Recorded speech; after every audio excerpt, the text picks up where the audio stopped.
Gente, a gente vai continuar falando sobre a questão da Covid-19, também sobre a questão da influenza, não só aqui no nosso estado, como no nosso país. A gente vai conversar agora com o Dr. Renato Kfouri. Ele é diretor da Sociedade Brasileira de Imunizações, ele é presidente do comitê, do Departamento, Científico de Imunizações da Sociedade Brasileira de Pediatria, e ele também faz parte do Comitê Técnico do Programa Nacional de Imunizações, ou seja, ele é uma das maiores autoridades nesse país para falar sobre imunização. Doutor Renato Kfouri, muito bom dia, sempre um prazer recebê-lo aqui, principalmente nesse momento tão importante de volta ao crescimento de casos de Covid-19, da influenza, da definição ontem do Ministério da Saúde com relação à vacinação de crianças, enfim. Vamos começar falando sobre as crianças. O que o senhor achou das regras que foram anunciadas pelo Ministério da Saúde? Esperadas, né, Márcia? Bom dia a você, bom dia a todos que nos acompanham.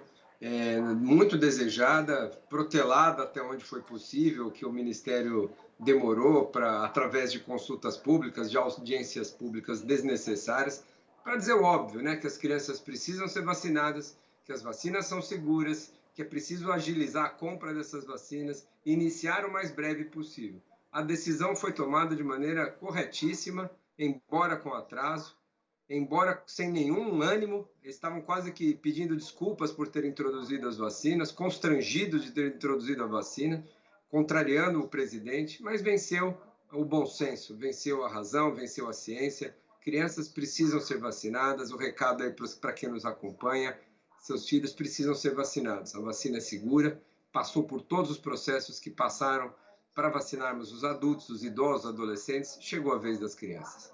Essa questão do prazo de ter entre uma dose e outra, a recomendação é de 3 ou 4 semanas e a orientação agora vai ser de 8 semanas, é isso?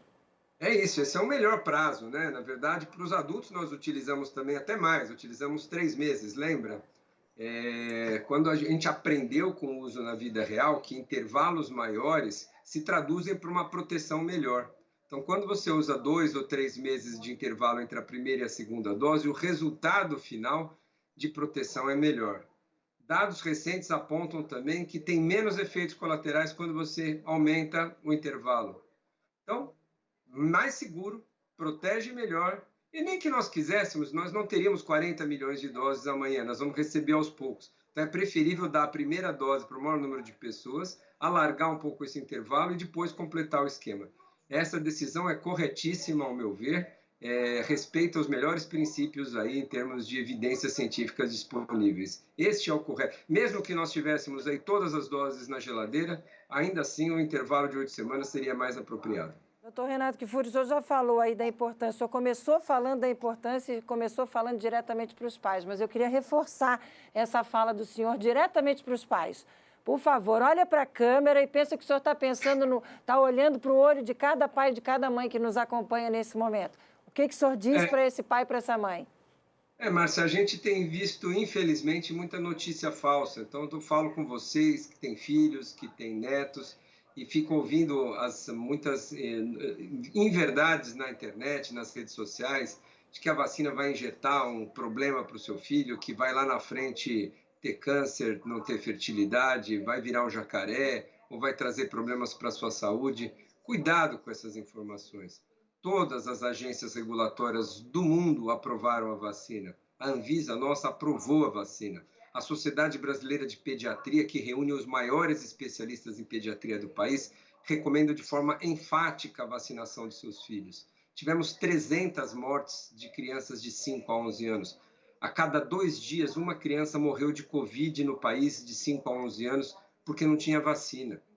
Quem vai se responsabilizar? Que culpa teremos nós se não vacinarmos nossos filhos, nossos netos, né? É muito ruim isso quando eu sou pediatra há 30 anos, Marcelo, e quando a gente perde uma criança por uma doença que poderia ter sido evitada, uma criança que morreu de meningite porque não tomou vacina, que morreu de sarampo porque não teve a oportunidade de se vacinar, isso é triste para nós profissionais da saúde, eu imagino para essa família que carrega sempre essa dor para o resto da vida de ter perdido um filho de uma morte evitável. Então, a recomendação para vocês que, claro, ninguém quer o mal do seu filho, mesmo aqueles que estão hesitantes e têm dúvidas de se vacinam, estão pensando no bem do seu filho. Então, o bem do seu filho hoje é protegê-lo.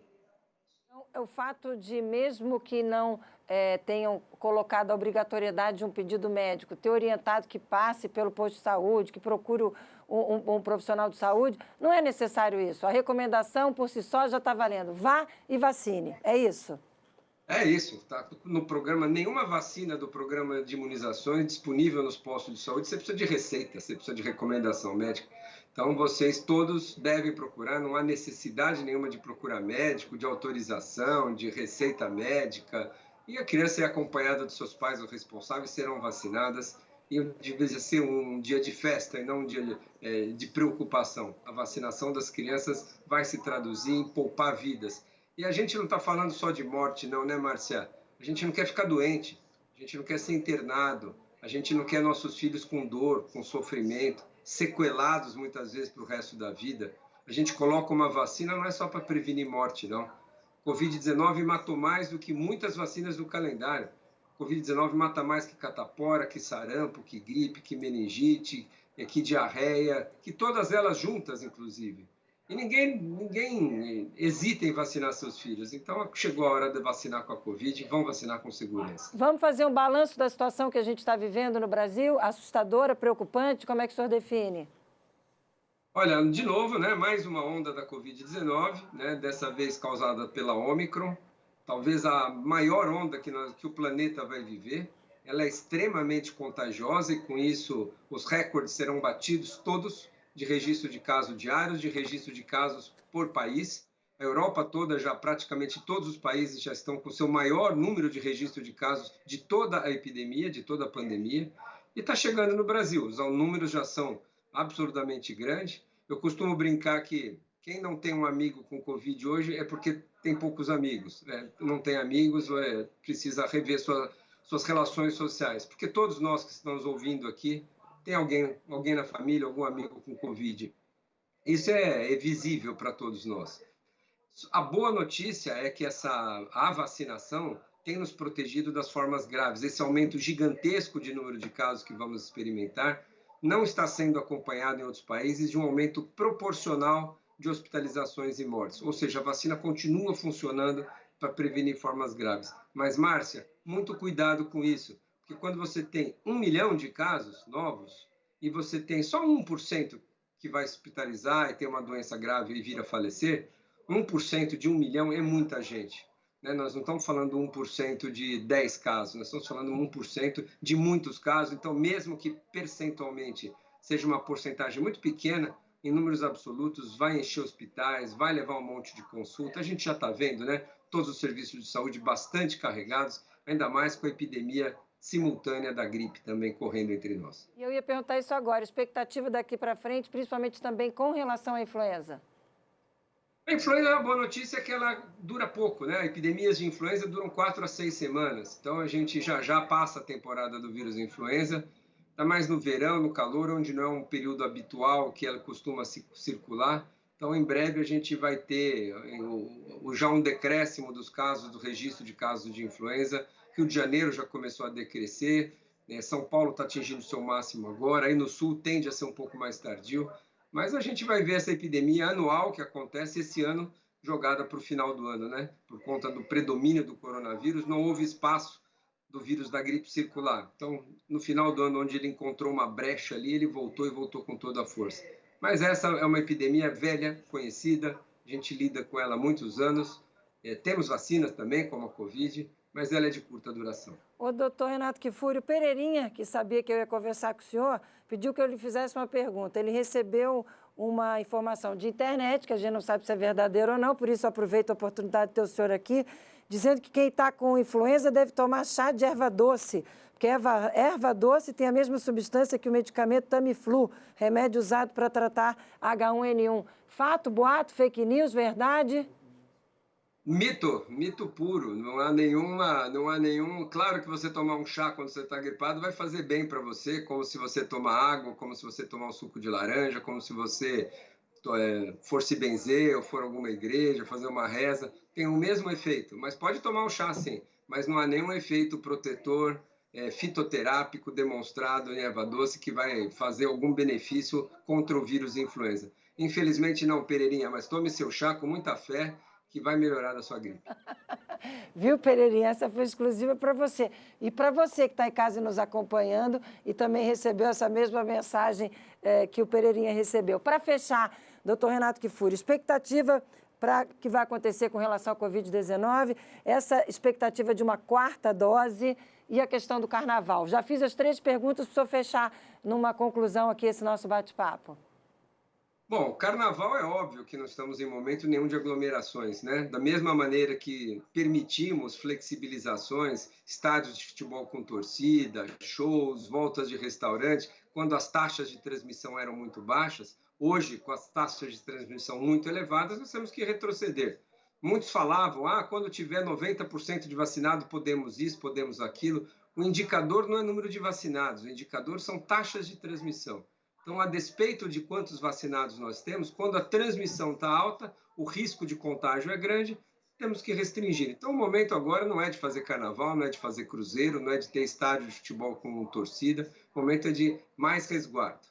Segunda pergunta sua em relação à dose de reforço, em relação à 4ª dose. Ainda não temos dados, Márcia, em relação à perda de proteção com o passar do tempo após o reforço. Depois de 2 doses, a gente percebeu que 4 a 6 meses depois, a maioria das pessoas perdem essa proteção, por isso que hoje a gente dá essa dose de reforço. Agora, não conhecemos ainda a duração dessa dose de reforço. Quem tomou uma dose de reforço, por exemplo, com a vacina Pfizer, quanto tempo ele estará protegido?